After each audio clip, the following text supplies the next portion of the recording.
queen. For a time. And comes another. Younger. More beautiful. To cast you down and take all you hold dear. The story of Snow White is a tale as old as time. Through the many remakes and retellings of the story, the core remains the same. An old, evil queen is worried that a younger, more beautiful princess will steal her kingdom. Snow White's youth is portrayed as her biggest asset, and her beauty is implied to be as a result of her youth. It depicts a fear many have possessed for centuries, the fear of aging. Though Snow White is just a fairy tale, the fear of aging transcends fantasy. Fear of aging is one of the most common fears among adults. Snow White syndrome is a term used to describe jealousy towards younger people, and this jealousy is typically based in fear that those younger than us are competition for jobs and affection, and are generally more accepted by society. It's hard not to hold this fear when we're constantly told by society that our youth is our greatest currency. However, unlike with actual money, once our youth is gone, we can never get it back. Around 15,000 years ago, humans were lucky to reach their 20s, and especially fortunate to see their 30s. While it has always been possible to live a long, healthy life, the absence of modern medicine and indoor dwelling have stunted the average human life expectancy for millennia. Between the 12th and 19th centuries, average human life expectancy was around 55 years old. With infant mortality factored in, the average life expectancy went back down to around 30. It makes sense then to view 30s as old when for the majority of human history, a large part of the population didn't live past that age. Now, however, the average life expectancy is about 73 years. In the United States, it's nearly 80 years old. In Japan, it's near 84 years old. That means humans now typically have a lot of life left to live by the time they reach their 30s. Because of that, we can now put off things like having children or marriage for later in life, since we can expect time for it later. Still, many of us feel that if we haven't hit major life milestones like a dream career, marriage, or children by our 30s, we've somehow failed or are running out of time. Many women have this idea of a biological clock that's ticking, leading them to feel pressure to marry and hopefully have children before their mid-30s. While there is medical evidence to support that pregnancies are higher risk the older a woman conceives, it still shows that women socially and biologically link their youth with their window of fertility. Since men don't have the same time constraint on fertility, their youth hasn't become subject to the same intense scrutiny as women's. When having children and continuing bloodlines was the primary reason for marriages, men typically desired younger brides as they had more childbearing years ahead of them than would a woman in her 20s or 30s. And since women aren't able to have children for their entire lives, it would be seen as a poor deal to cheat oneself out of the amount of time one could produce children. Still today, many people look at their lives as being on the downturn once they exit their 30s. However, by the standard of our modern life expectancy, this mindset shouldn't come until we're leaving our 50s, if it should come at all. Western beauty standards have long since put an emphasis on the importance of looking young. Western beauty standards favor traits associated with youth like soft, unblemished, unwrinkled skin, rosy cheeks, and wide eyes. In a sense, Western beauty standards communicate that youth is beauty. Maintaining one's youthful looks has long since been a goal of beauty routines, and many over-the-top methods have been employed in the hopes of preserving one's looks. Ancient Greeks, Egyptians, and Romans created face masks from crocodile dung to keep their skin soft and supple. In the Middle Ages, the beauty standard was to appear as closely as possible to a baby. Soft, pale skin, small features, and the absence of wrinkles. Facial creams made from lead and mercury were said to keep the skin looking youthful. The use of toxic materials in beauty products continued for centuries. In Renaissance Italy, drops made from the poisonous flower belladonna, which translates to beautiful woman, were put directly into the eyes to dilate pupils. This was done to give women a doe-like, childlike appearance, which was considered beautiful and alluring. Victorian women also used mercury-based products to keep their skin blemish and wrinkle-free. Of course, continuous use of lead and mercury on the skin often achieved the opposite of the desired effects and caused scarring, disfigurement, and even death. Women especially possess a fear of aging because of the intersection of ageism and sexism. When men age, they become silver foxes and age like fine wine, and their age is often associated with wealth and accomplishment. When women age, they're seen as ugly and useless and as having less to offer. Many women try to preserve their youth through means of cosmetic surgeries or other aesthetic treatments. Anti-aging products and cosmetic procedures are part of a multi-billion-dollar beauty industry based around the fear of aging. Even women in their 20s have started to get preventative treatments like Botox in an attempt to preserve their looks. Those who tie their appearance with their self-worth are more likely to undergo cosmetic surgery to prevent aging. Women often view an older appearance as losing their femininity or desirability. Unfortunately, wrinkles and naturally gray hair don't fit Western beauty standards. It's not simply because women are shallow that they aim to prevent aging, but because Western society views women as less socially valuable the older they are. We frequently see movies and television shows where men trade in their middle-aged wives for younger women who are perceived as more attractive and more valuable. The Anglican Church and the religion most Americans practice wouldn't even exist if it weren't for a man wanting a younger and presumably more fertile wife. Western society rewards women for being younger, or at the very least, for being perceived as such. Since 2000, Botox injections in the United States have increased by over 800%. Over 2/3 of these treatments are anti-aging treatments like fillers. Many women opt for cosmetic surgery in hopes of preventing being pushed aside by family, friends, and colleagues as they age. However, studies have shown that women are still perceived negatively for having anti-aging procedures performed. Women are criticized for trying to prevent aging in a society that penalizes them for aging, but they're punished just as greatly for aging naturally. Men, too, often attempt to stave off visible signs of aging. Botox is the most common medical procedure for men between the ages of 35 and 50. Men who opt for Botox tend to do so later on in life than women, and the amount of women who get plastic surgery still by far outnumbers men. Adults who face age-based discrimination claim they fear the discrimination will get worse as they get older. Age discrimination is common in almost all Western workplaces. Many of those in the corporate world fear that they will be passed over for jobs or promotions in favor of younger candidates who are more malleable and have more professional years ahead of them. Many in the workplace feel as if it's some sort of personal failure to have a boss or superior who's younger than them, or to hold the same position as a coworker decades younger. Mark Zuckerberg himself has claimed that youth gives those in the tech industry a leg up, claiming that younger people are inherently smarter. Unsurprisingly, anti-aging cosmetic surgeries are becoming increasingly popular amongst young adults working in Silicon Valley. Ageism is especially common in Hollywood. While actresses like Meryl Streep, Glenn Close, and Helen Mirren are still very much in demand, Hollywood doesn't treat the average actress of a certain age so kindly. These women have decades-long careers to speak for them, whereas an actress of the same age without such a resume would almost certainly be overlooked.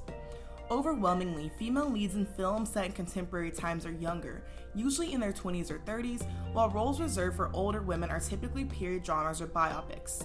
This sends the message that older women don't deserve a place in our current modern society.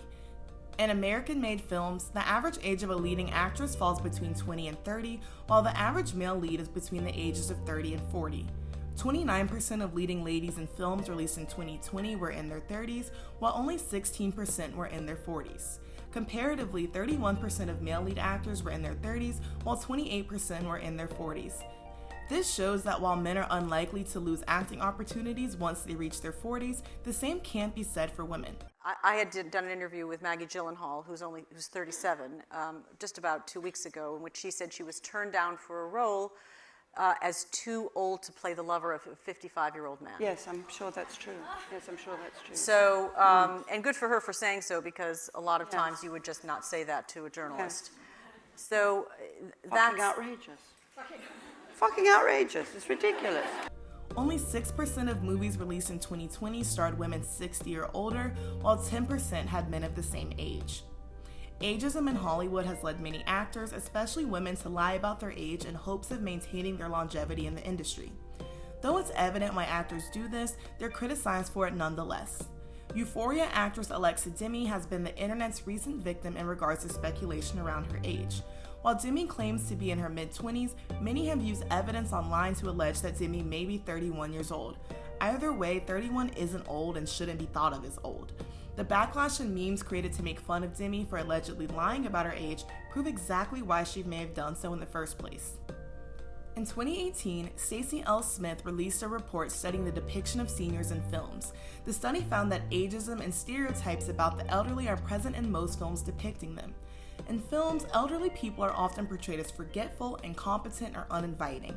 Even if the intentions are to make audiences laugh, it primes younger viewers to have negative feelings about aging, as they are shown that they will be less capable and be taken less seriously as they grow older. Older folks take a backseat to younger main characters, showing that they have no important or noteworthy events happening in their own lives once they reach a particular age. Older actors are more likely to be cast in a side or supporting role than they are to be the lead. This is reflected in the age distribution for Academy Award nominations in the Best Lead and Best Supporting categories. Older actors are overwhelmingly nominated for Best Supporting Actor or Actress rather than Best Lead. At the 92nd Academy Awards, only 1 out of the 5 Best Leading Actor nominees was over 60, while 4 out of the 5 Best Supporting Actor nominees were over 60. The idea that younger people have more to offer isn't just present in films. Characters in the fantasy, adventure, and dystopian genres trend younger as well.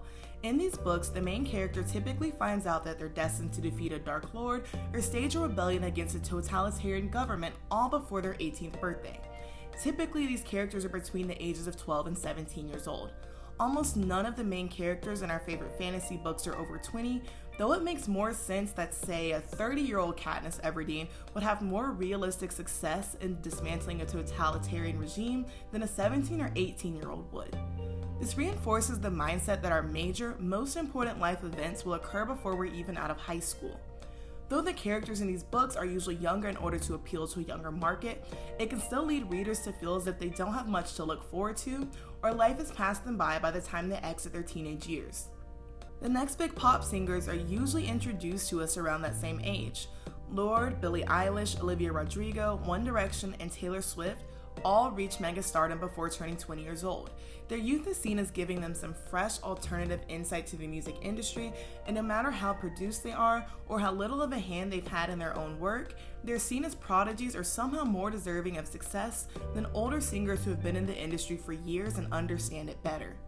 Younger artists are also seen as more profitable, as they can be forced to enter much longer contracts, and it's believed that their fan base will be more supportive the younger they are as well.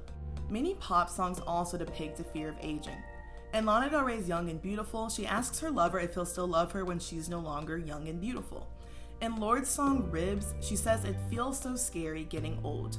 Lorde hadn't even turned 17 by the time the song was released. Older people are often portrayed as unable to keep up with the times and as incapable of changing. The most common way that this is presented is in the assumption that older people are unable to learn how to use technology. In the past 2 years, we've seen that this definitely isn't true. Those who are older showed more difficulty in initially adapting to online platforms like Zoom or carrying out daily errands online, but most were able to easily integrate the internet into their lives with practice.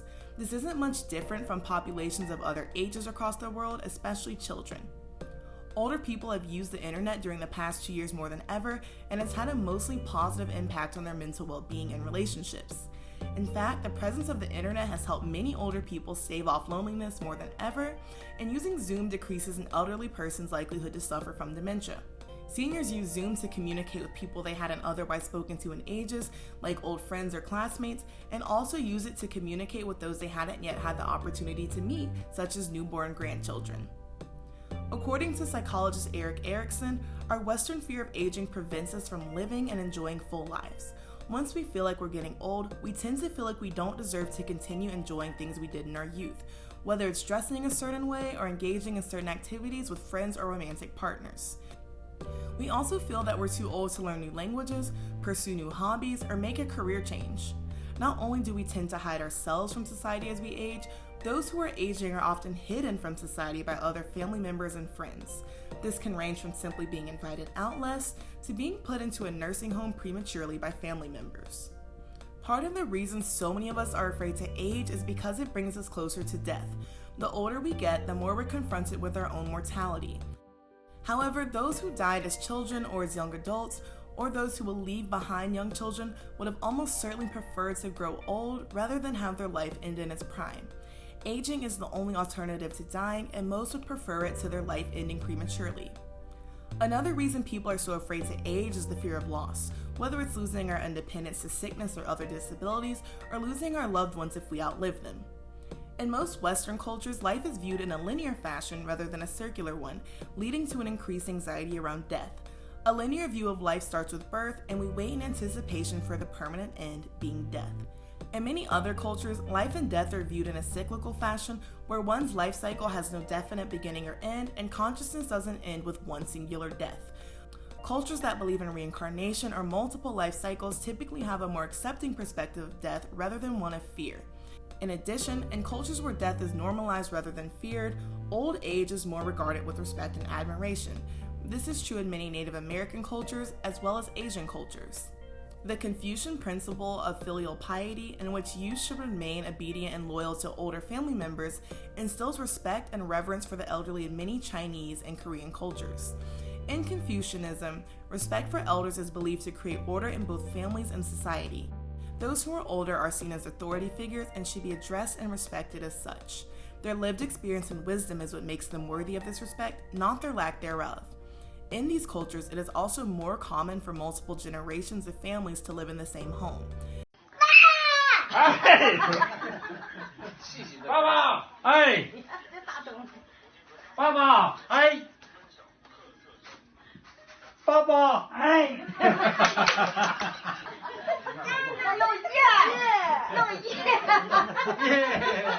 The eldest family member is viewed as the most senior member of the household, rather than the homeowner or breadwinner, as is the case in many Western cultures. Heightened respect for elders appears to be more common in collectivistic cultures, where the needs of many are put over individual needs. This makes sense, as someone who is older has likely raised multiple generations of a family and has contributed more to society in their lifetime, and should be honored for doing such. Members of collectivistic cultures are often more likely to care personally for aging family members than they are to send them to a nursing home or other assisted living facility. A Canadian study found 63% of seniors who were immigrants, mostly from Asia, still felt as if they were an integral and respected part of their family unit, compared to only 55% of seniors who were Native Canadians. Of course, within each culture, beliefs and treatment can and do vary among individuals. These are just very general findings that can give us a broad sense of how the elderly are treated across different cultures.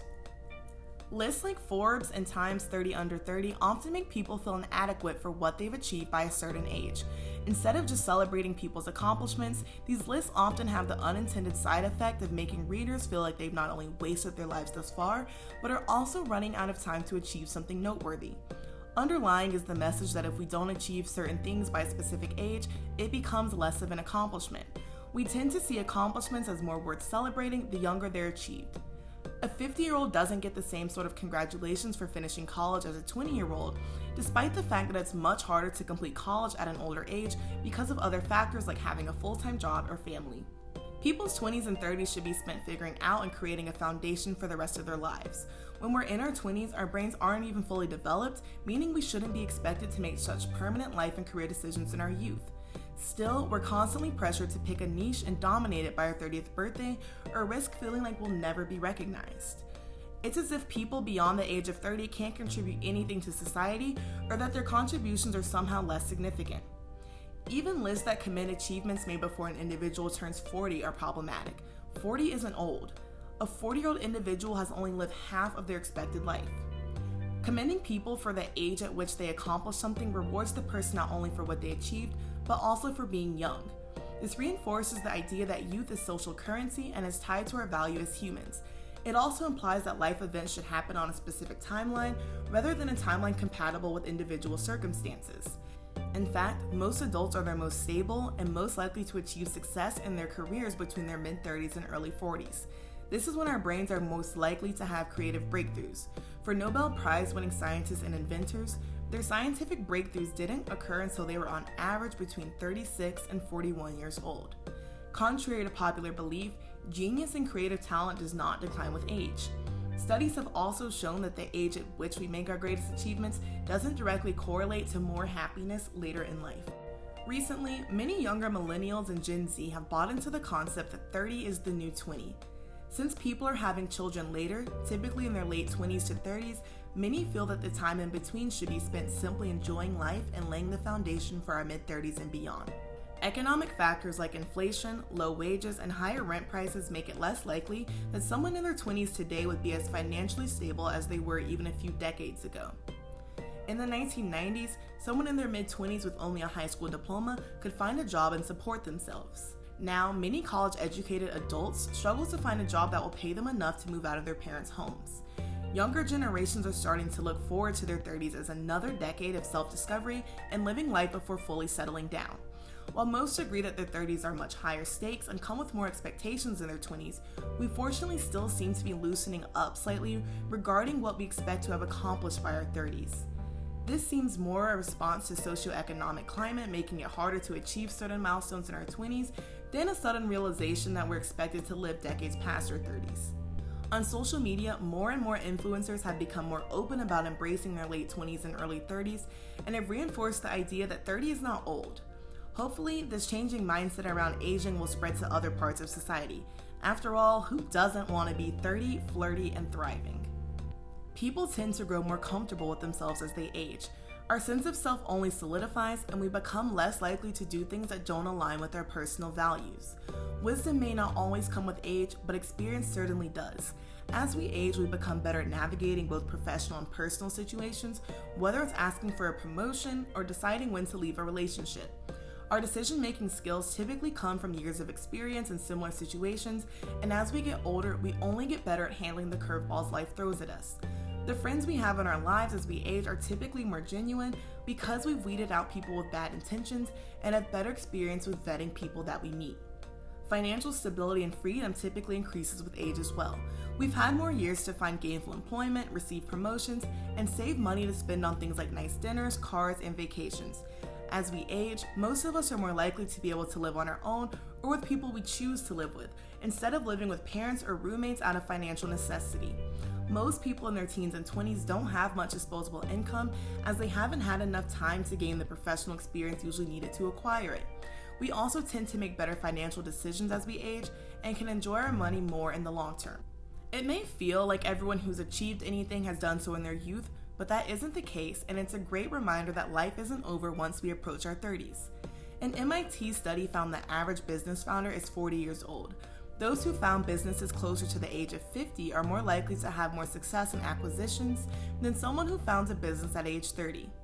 Henry Ford was 45 when he created the Model T, which was the basis for many modern automobiles.